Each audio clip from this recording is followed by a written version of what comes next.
What's going on, everybody? What's going on, Leah Vu? What's going on, Rachel? What's going on, Mbroka? J1 Frank? Okay, we're live here on YouTube as well. Hopefully, Plant Based Barb. What's going on, everybody? It's nice to see you. I'm excited. Hello from PA. Hello from New York, from Saratoga County. We're back, and we're in the office today. Today, I'm excited because we're actually talking about a topic that I think, what's going on, Carrie? I think that is incredibly, incredibly overlooked. And unfortunately, not a lot of people just take advantage of or even get the ball rolling with. But today that's going to change. And today we're going to be talking about sleep, and we're going to be talking about how do you sleep like an absolute champion. That is the goal for today. Now I got to move my phone a little bit so I can see some of my notes here. So this is what we're going to be talking about. Now you'll notice a lot of the posts that I make and a lot of I made this post yesterday. Somewhere between 80 and 90% of all doctors' visits are linked back to stress in some way, right? So if that's the case, we have to get into a place where we're able to manage the stresses in a way that make the most sense. Now, we've talked about this analogy, I don't know how many times, but it's worth going over again. We have two parts of our autonomic nervous system, right? They are our sympathetic, parasympathetic. And our sympathetic is our fight or flight. Our parasympathetic is our rest, repair, digest. So if we are always in kind of this stress state, we're going to have cortisol coming out. Our blood sugar is going to rise. Our blood pressure is going to rise. Our thyroid hormones are actually going to come down. And that goes kind of with the post that I made today. But the important part is if this is always high, it is going to affect how we sleep. It is going to disrupt our circadian rhythm. And it is going to affect our ability to sleep like a champion and get the best night's sleep that we can. And I think sleep is just one of those things that we overlook. And we're going to go over all the tips and tricks that I share with this. We're going to just go through, what are some of the big disruptors? What are the things associated with it?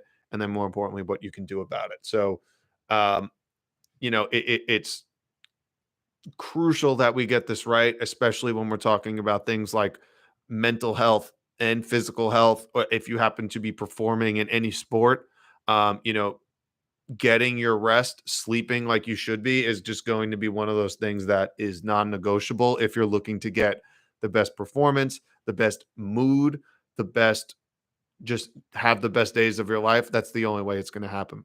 So with that being said, let's just jump right into it. So with that, we have a 24-hour clock. Everyone has this. We're all on a cycle.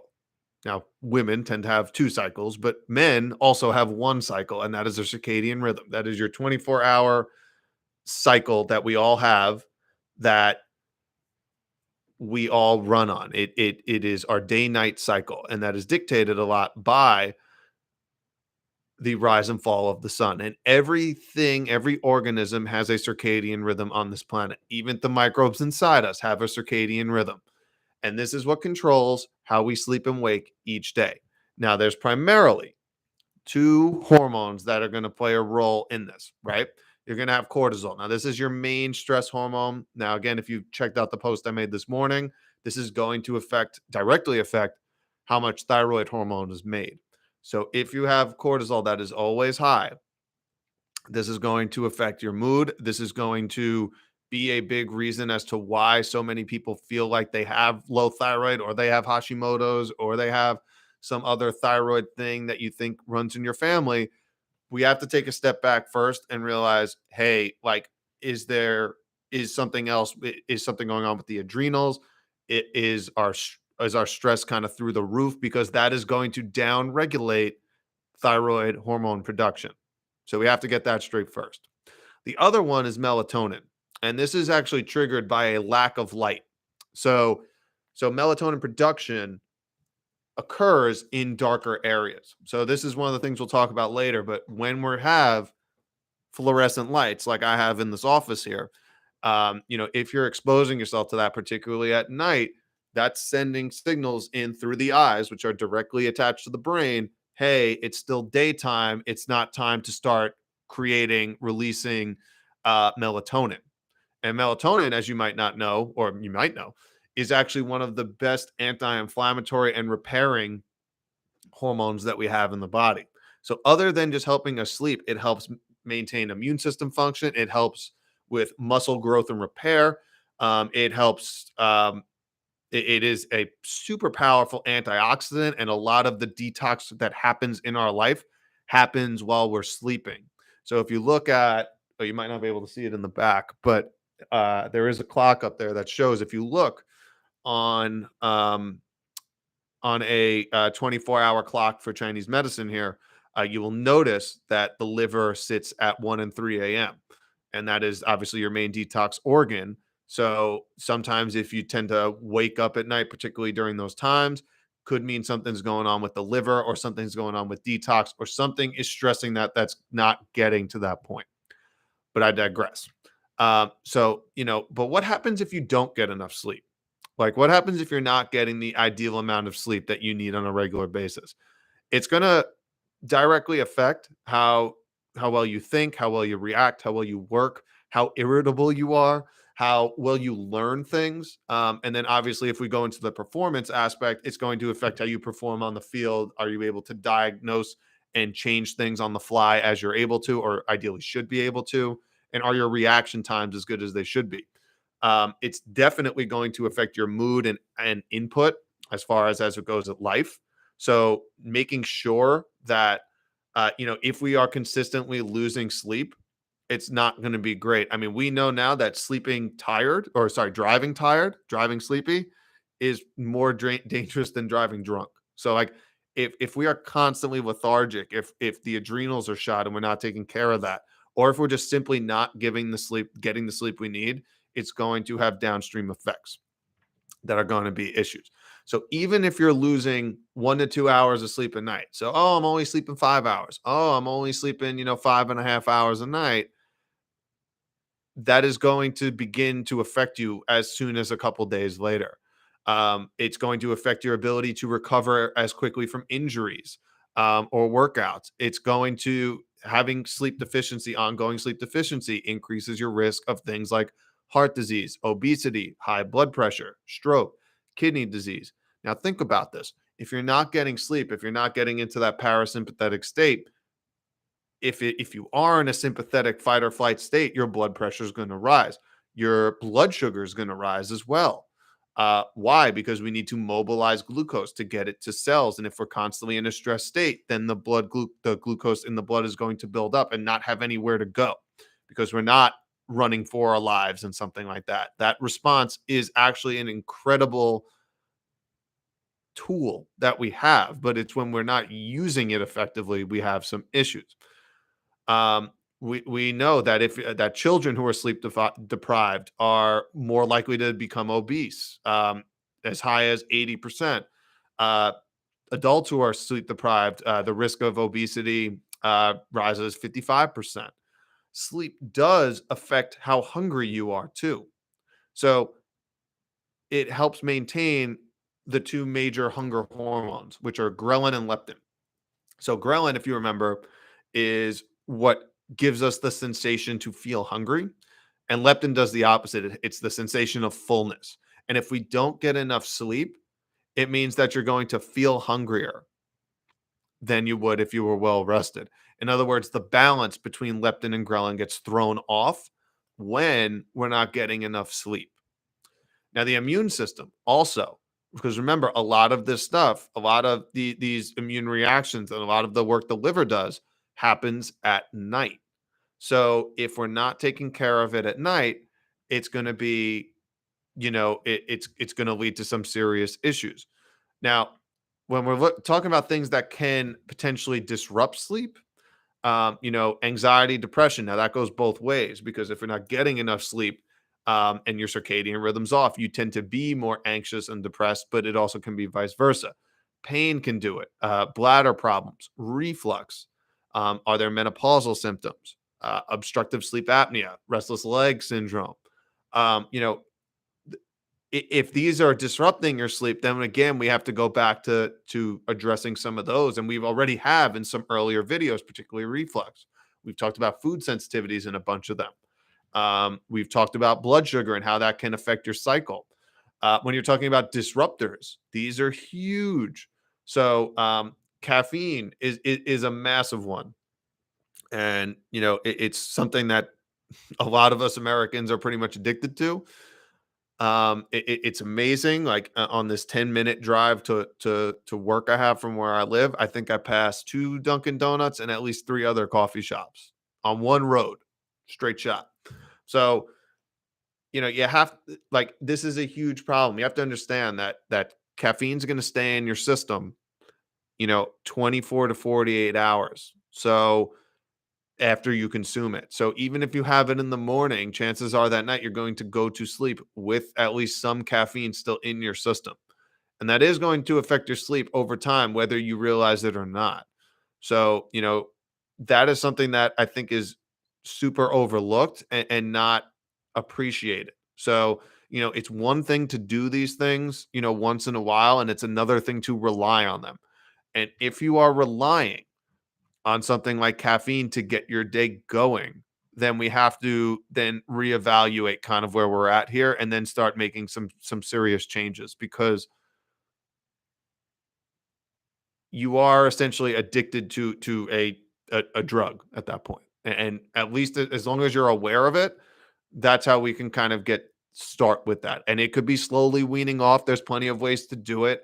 When I was drinking caffeine every day, I went straight off of it. And I had a headache probably for like 3 to 4 days straight. And I just wrote it out. And it kind of sucked going cold turkey, but it made a difference. And at the end of that, I felt much better. Alcohol. No, it makes you feel like you go to sleep a little bit faster, but the sleep you get is not as high quality. So if you're having the glass of wine or two a night every single night, again, if these things are habitual and happening every day, that is affecting your sleep negatively, whether you realize it or not. So again, is there something underlying going on? What is the reason for you doing it? If it is a stress relief technique, then what is that underlying stressor that you're running from? And then maybe we have to address that. Smoking's a big one. Any other underlying stresses, blue lights, we just talked about it. We got the fluorescent lights right here. Um, you know, are you going to wear some sort of blue light blockers at night? Ideally, maybe trying to read a book or not be on the screens, particularly late at night. That's going to be huge. A big one that is often underlooked, another reason that's going to impact this, that's going to disrupt your sleep, is going to be inconsistent sleep times. So this is a big one, particularly if you're either on the younger side or like being, the party animal on weekends and out late. Being consistent with your sleep and wake times, particularly including the weekends. That doesn't mean you can take the weekends off. This is a huge one. And if we can regulate that, that's going to go an incredibly long way. And if you have to, or if you're up late, try to at least wake up at the same time and be consistent. And then if you have to take a nap in the day, maybe that's a better idea for that one day. But you want to be as consistent as possible with that because remember these circadian rhythms that they do change, but they can if we're erratic, they're going to be erratic too. And you can't expect consistent improvement if you're putting in inconsistent effort, particularly when it comes to sleep and wake times. Sometimes evening workouts can do it. Particularly if you're working out late at night, close to bed, sometimes that can do it. So, that's something that I think, you might be able to if you can. I always like if you like working out late at night, I would much rather go to sleep a little bit earlier and then do it in the morning. Just because again, that can potentially affect your sleep. Sometimes that can do it. But that to me, I would prefer that than working out late at night. Now, if it's the only thing you can do, okay, but the others are much bigger things that we have to address. Now, as far as things that we can do to improve it, this is going to be the exhaustive list of things that we can do to improve our sleep, other than, listen, addressing the root causes. Now, obviously, addressing some of the root causes that are causing the physical, chemical, emotional stress are going to help your sleep. And that's going to be different for every person. So, wherever you're at with that is something that you need to address on an individual level. Again, if it is an emotional type stress, it could be something like meditation or journaling or doing work with a practitioner who does something like EMDR or NET or tapping or EFT, or it honestly doesn't matter what the technique is, as long as it's something that works for you and something that you can kind of commit to. But the key with emotional stresses is you have to be able to get to a point where you can sit and feel it again. We have a tendency with drugs like alcohol and caffeine and running around all the time and having these smartphones that we're not actually sitting down and feeling what we need to work through it. So addressing that is really important. Is there a chemical or physical stress? Is there a pain that we need to address? Is there a chemical imbalance or some sort of prescription for some reason? And if there is, why are we taking it? Do we need to address that? Those are all things that are going to affect your sleep. Now, other than that, getting the ball rolling. Ideally, we're shooting for somewhere between like 7 and 8 hours a night, ideally, every night. Again, we try to be consistent with those as possible. Ideally, we're trying to live in line with the sun and moon on a regular basis. So, getting early morning sunlight, getting midday sun, getting sunset uh, in your eyes during the day, especially in the morning and night, is going to help reset your circadian rhythm. Those reddish tones from the sun in the morning and then more importantly in the evening is going to help trigger the start of releasing and creating melatonin that can then uh, go throughout the body and do its thing at night. So that is key. Now, if you're someone who says you're a night owl, then maybe it's best that you slowly work backwards. Say if you're going to bed at midnight or 1 a.m., work back maybe in 15-minute increments. You go from, 1 to 12:45 for a few days, then the 12:30, and then you slowly work back over a couple weeks and months, and you can do it. It does take some time, but the more that we're getting exposure to sunlight, and we're inside generally 90% of the time, Americans, that is going to help normalize the circadian rhythm. So that getting sunlight in the morning, getting sunlight at night, or sunset, I should say, vital. Electronics. Listen, if you could get off them late at night, that would be great. If you could read, if you can journal, if you have some sort of other hobby that you enjoy, that would be fantastic. I if you have to be on electronics or you're watching a movie or something like that, please try to get get a filter either on your phone. Now the iPhones, you can put a red filter all the way up. That's what I do. And I press the what is it, the power button 2, 3 times, and the whole screen turns red at night. That's fantastic.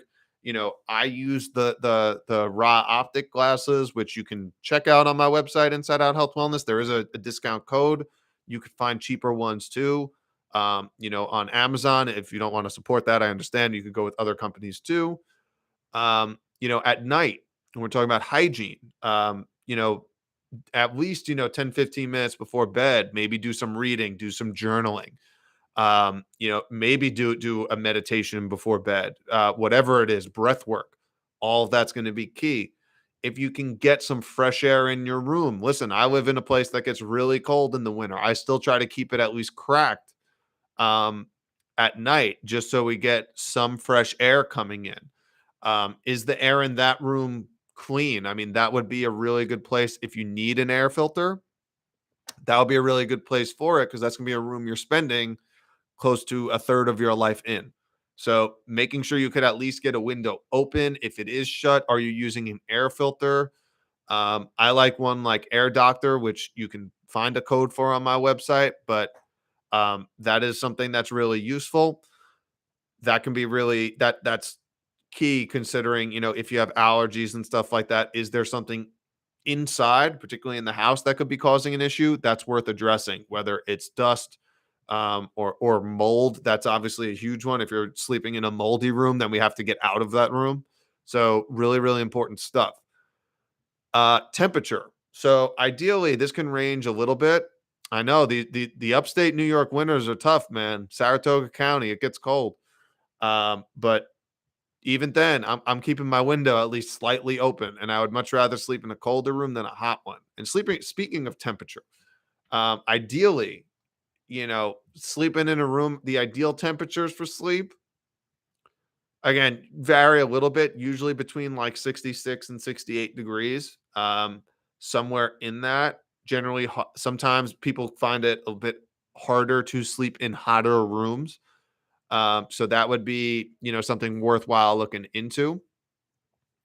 Obviously, your nutrition, what you're consuming on a consistent basis, is going to address that. We already talked about, caffeine and alcohol, but if you're eating a lot of sugary foods, especially before bed, that's going to spike your blood sugar and also increase your um, energy levels before bed. And not only that, it's much harder to metabolize sugar, and there are studies on this, to metabolize glucose at night versus in the morning. Um, if we can keep some space between our last meal and what we're eating, or sorry, and when we're going to bed, that's going to go a really long way. Ideally, no news, for God's sake. Turn off if you're still, for whatever reason, watching regular news channels at this point. Please do not watch them before bed. That is a great way to get yourself riled up and worked up right before bed, and that is only going to negatively affect your sleep. Ideally, and this is something we do not even keep a TV in our bedroom. Um, that I would highly suggest, if you have a monitor in your room, if you can get it out, that would be pretty good.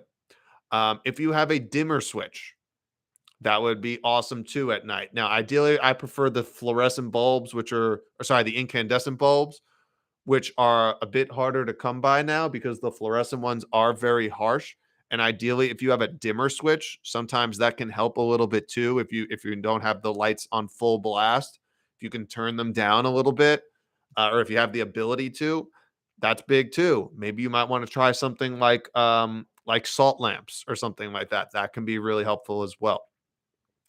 Water intake is really important as well. So water intake, you do need to be consuming a good amount of high quality water. Ideally, we're looking at, roughly half of your body weight in water, up to about a gallon. Once you get to that point, that's probably a little bit too much. And that's, obviously, if tend to be a bit on the heavier side. So you don't want to go over that necessarily. So yeah. Also, if you do have your phone in your room, try to not sleep with it next to your bed, or at least keep it on airplane mode. Um, you definitely don't want to have something that has a either 5G signal or something like that near your brain while you're sleeping every day. Probably not a good idea. If Oh, and the other thing with water I wanted to touch is, if you could give yourself a little bit of time and not drink a ton of water right before bed, that will be helpful in terms of like not waking up in the middle of the night to having to go to the bathroom. So if you're drinking a lot of water at night, then you might, if you can, dial it back a few hours earlier, and then slowly cut that off. So you might not necessarily be, waking up at night with that. If you snore, this is something you absolutely have to look into, because sleep apnea over time will kill you and shrink your brain. It's just going to happen. So, when you get a lack of oxygen to the brain over a long period of time, that is going to affect how you sleep. It is going to affect how you function while you're awake. It is going to affect how you think. It is going to affect how you feel. So long periods of time, like while you sleep, and you're not, and there are apneic events, or you're snoring, or you've been told that you snore, those are things that you absolutely have to look into as soon as possible. Now, part of the reason, one of the things that can help with that, you can check out the breathwork course. You can do this stuff at home. You can do a sleep study if you really want to and see where you fall on the apnea hypopnea index. It's a crude number, but it's kind of the best number we have. But if that is a thing, or you've been told you snore, or you grind your teeth at night, these are things you have to be aware of and address sooner than later. You might want to work with a sleep doctor or a functional dentist who can help with some of this stuff. You might need like a night guard or something like that to help. But if you are grinding, you need to kind of figure out why. So getting to the back of that, reintroducing, relearning, re-educating with nasal breathing, going to go a really, really long way. So that's something that we can also do. Any other stress relieving techniques? I know we touched on these before, but if you can do these at night and ideally do not need a screen, these are great. So even if it's like a light yoga, or it is journaling, or it's meditation, or it's like lighter exercise, like almost like Tai Chi almost type movements or Qigong. Awesome. Breath work, massages, anything like that going to be really useful. Again, talked about it a little before, air quality, but make sure your bed isn't like super dusty and your room is clean. If you have carpets, are you vacuuming them? Again, we talked about air filters and keeping your window open. That stuff is huge. If you have a nightlight in your room, get rid of it. Don't need it. Uh, you know, we don't want any external light. Ideally, we want to be in a room that is completely pitch black. So if you live in a city or on a populated street, get blackout shades or get something to cover your eyes so that all you can see is pitch black. Same thing for alarm clocks, right? So if you have an alarm clock, get an analog clock or cover the digital screen. Whatever it is that you have to do, make sure the room that you're sleeping in is pitch black. So that's, super, super crucial. Um, if you're using a sleeping aid like sleeping drugs or cannabis, again, these are things that we definitely don't want to be doing long term. Sleeping pills in general, I would highly suggest looking into some of the dangers of them. Again, all of these things we're talking about are going to help regulate melatonin, cortisol productions and release cycles. So if we're getting those involved, we should not be able to need those. Um, if you're in chronic pain, then we need to find the root cause of that. So that's something else. Um, you know, so these are the basics. Like I know that was a long list, but we have to at least be doing all of those things, and only then we can start talking a little bit about supplements. Now, there are plenty of supplements out there that we can talk about that can be helpful when it comes to sleep. Some of my favorite are valerian, which can actually help the body produce and release GABA, which is one of the neurotransmitters that help us sleep, kind of wind us down. Passion flower, really useful. It's one of my favorites. Very anxiolytic. Helps work with anxiety and improve sleep quality. Passion flower is one of my favorites. Clinically, I am yet to come across someone who has had a reaction to passion flower, and same thing with lemon balm. Also works with GABA to help make you more calm. So those I say would be my two favorites in terms of like pretty much anyone can take them and there's almost no side effects. Lemon balm and passion flower. Now, valerian, some people don't like. I'm not gonna lie. If you've ever had valerian tea, I think it's disgusting, but it works very well. Some people might not love it or it doesn't sit well with them, but valerian's really good too. Ashwagandha, really, really good too. It's more of a relaxing adaptogen. So ashwagandha can be really good. Um, Other nutrients that are really good. So magnesium, this is basically your relaxation mineral for the most part, whether it's the digestive tract, It'll help with constipation. With sleep, it'll help you relax as well. Ideally, you're looking at magnesium glycine or magnesium glycinate, I should say. Sometimes magnesium 3 and 8 can be helpful too for sleep. So those would probably be the best two. 5-HTP is a really useful one. If you don't know, 5-HTP is a precursor to serotonin. Serotonin is again one of those that is actually on that pathway to also melatonin too. So it's the precursor to kind of both.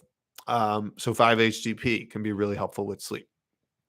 L-theanine, this is actually something in green tea. So when people ask questions about like, oh, what about the caffeine in green tea? Well, again, not ideal, but green tea also contains L-theanine, which actually has a calming effect, which is why you don't get the same jitters some people might get with coffee. They don't get that with green tea. Inositol, so it's like a B vitamin that kind of helps with relaxation too. Really, really helpful. Um, Phosphatidylserine can be really helpful. It helps with regulating the HPA axis that we talked a little bit about earlier. Some people like GABA, which isn't bad, but again, I tend to start with some of the others and understand the root cause as to why you're not producing enough GABA to begin with. And then same thing with melatonin. Sometimes melatonin can be helpful for some people. I've seen kind of mixed results with it. Um, I tend to lean towards working with some of the precursors versus taking the actual thing. Sometimes it can lead to like a little bit of dependency and you have to kind of wean off of it. So it's not my favorite. Some people might have different opinions than me. That's my opinion on it. But those are some of the big ones. So valerian, passion flower, lemon balm, ashwagandha for herbs. You can look into melatonin. Magnesium is really helpful. Inositol. What were some of the other ones? I had them written down. 5-HTP, L-theanine, GABA, and phosphatidylserine. So that's the whole list. But again, I wouldn't even start with those until you get all those things we talked about today. So that's everything I got for sleep. I thought this was going to be shorter than 32 minutes, but here we are. Yeah, that's pretty much everything you need to know. So I hope this helps. That has all the tips and tricks that I recommend to pretty much everyone I work with. One day, more people will learn this. So, um, yeah, I will see you guys later. Have a great day. Much love. Peace.